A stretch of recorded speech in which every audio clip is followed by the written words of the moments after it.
कौलिक के तर्क और देवता की हार। मंथली पुत्र गौशालक प्रारंभ में महावीर का अनुयायी था। वह सदा उनके साथ ही रहता था।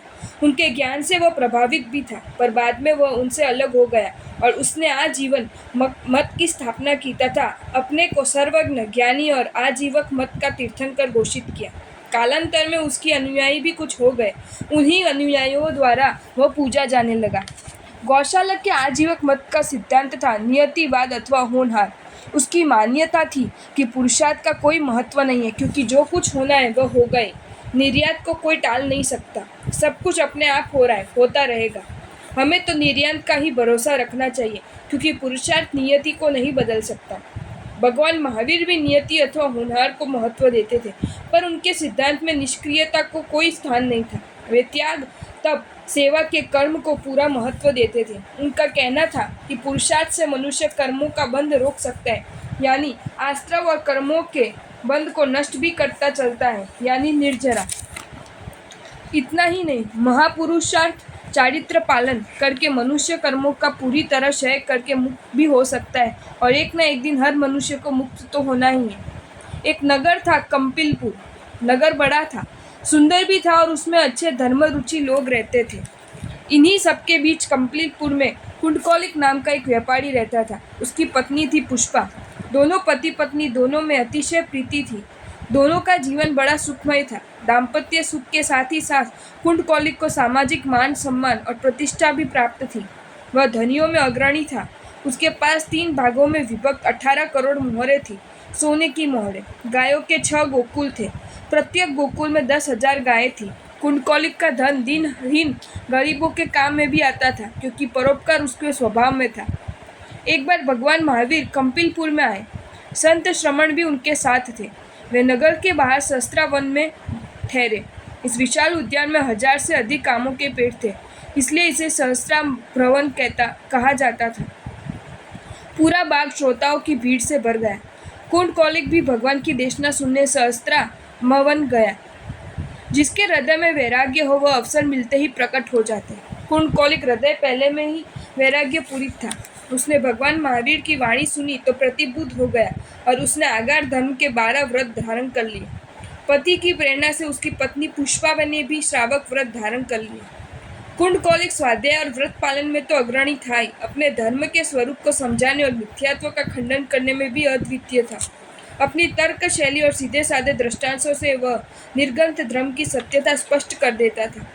कोई भी तर्क उसे धर्म से विचलित नहीं कर सकता था। उसे अपनी धारणा में किंचित भी संदेह नहीं था। उसका ज्ञान अबाधित था। एक बार मध्याह्न के समय कुंडकौलिक अपनी भवन वाटिका में बैठा धर्म चिंतन कर रहा था। अशोक के वृक्ष अधिक होने के कारण उसकी भवन वाटिका अशोक वाटिका कहलाती थी। कुंडकौलिक ने अपनी नामांकित अंगूठी और उत्तरीय अशोक वाटिका में स्थित सफेद पत्थर के बने एक भद्र पीठ पर रख दिए और जाप करने लगा। तभी एक देव आकाश से उतरा। उसने कुंडकौलिक की अंगूठी और उत्तरीय लेकर कहा, तुम जिस धर्म का आचरण कर रहे हो वह तो थोथा और सारहीन है। गौशालक के नियतिवाद के अनुसार सब कुछ अपने आप ही होता रहता है। महावीर के धर्म में तप, सेवा, त्याग आदि का पुरुषार्थ व्यर्थ का ढकोसला है। अतः महावीर के पुरुषार्थवादी धर्म को त्याग कर आर्य गौशालक के नियतिवादी धर्म का ही अनुसरण करो, क्योंकि सब कुछ नियत है, स्वतः ही होता है। क्यों व्यर्थ ही पुरुषार्थ के चक्कर में पड़े हो। यदि कुंडकौलिक मौन रह जाता तो उसके धर्म की कमजोरी मानी जाती। यह सोच कुंडकौलिक ने देव से कहा, देव, तुम जो देव बने हो, तुम्हें जो देव वैभव, देव शक्ति और देव वृत्ति प्राप्त हुई है, वह क्या बिना पुरुषार्थ के ही प्राप्त हो गई। जो व्यक्ति पूर्व भव में आसक्तिपूर्ण तप और धर्म पालन करता है, वही पर भव में देव बनता है। तो तुम फिर बिना पुरुषार्थ के देव कैसे बन गए। कुंडकौलिक का सीधा साधा पर अकाट्य तर्क सुनकर देव सिरपिटा गया। उसे एकाएक ही कोई उत्तर देते नहीं बना, पर अपनी बात रखने के लिए उसने कुंडकौलिक से कहा, देवानुप्रिय, मेरा देवत्व और मेरी रिद्धि भी नियति है। नियति के आधार से ही मैं देव बना हूँ। मैंने कोई पुरुषार्थ नहीं किया। तुम कुछ भी कहो, नियति के सिद्धांत तो अटल है। फिर तो सभी मनुष्य परभव में देव बनेंगे। कुंडकौलिक ने कहा, क्या ऐसा ही होगा। सृष्टि में जितने प्राणी हैं, क्या सब देवत्व को प्राप्त हो जाएंगे। यदि इनका कोई नरक को गया, कोई देव बना और कोई मोक्ष को गया, तो ऐसा क्या होगा। क्या ये पुरुषार्थ भेद के कारण नहीं होगा। हे देव, स्पष्ट करके बताओ कि यदि गौशालक का नियतिवाद सही है तो क्या ऐसे ही हो जाएगा कि वृक्ष, लता, मनुष्य, कंद्रीय जीव, देवेंद्रीय जीव, पशु, पक्षी आदि क्या सब तुम्हारी तरह देव बनेंगे? यदि नहीं बनेंगे तो महावीर का पुरुषार्थवाद सही है, गौशालक का नियतिवाद भ्रांत मत है। कुंडकौलिक का तर्क सुनकर देव निरुत्तर हो गए। उसने कुछ कहते नहीं बना। कुंडकौलिक की अंगूठी और उत्तरीय रखकर देव ये सोचता हुआ चला गया कि सत्य पर असत्य की विजय कभी नहीं हो सकती। कुंडकौलिक ठीक कहता है, गौशालक का आजीवक मत और उसका नियतिवाद का सिद्धांत भ्रांत और मिथ्या है।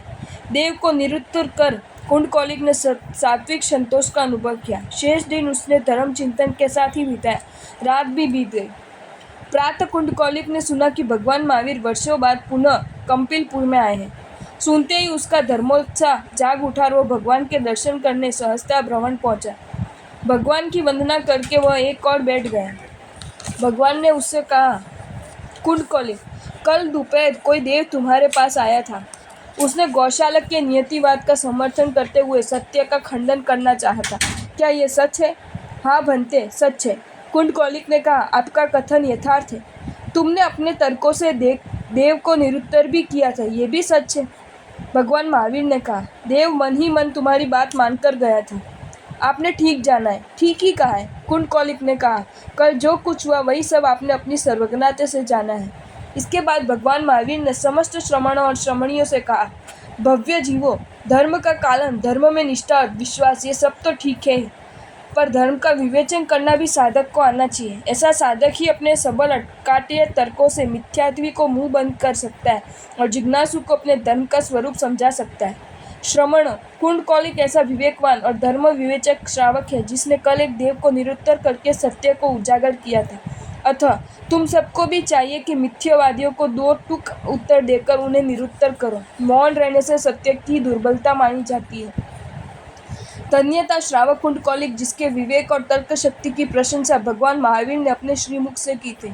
श्रमणों और श्रमणियों ने भगवान द्वारा कुंडकौलिक की प्रशंसा सुनी तो उन्होंने उसकी ओर श्रद्धा से देखा और आदर किया। इसके बाद कुंडकौलिक ने भगवान से अनेक प्रश्न पूछे और समाधान पाकर संतुष्ट हुआ। फिर भगवान की वंदना कर घर आया। यथा समय महावीर ने कंपिलपुर से अन्यत्र विहार किया।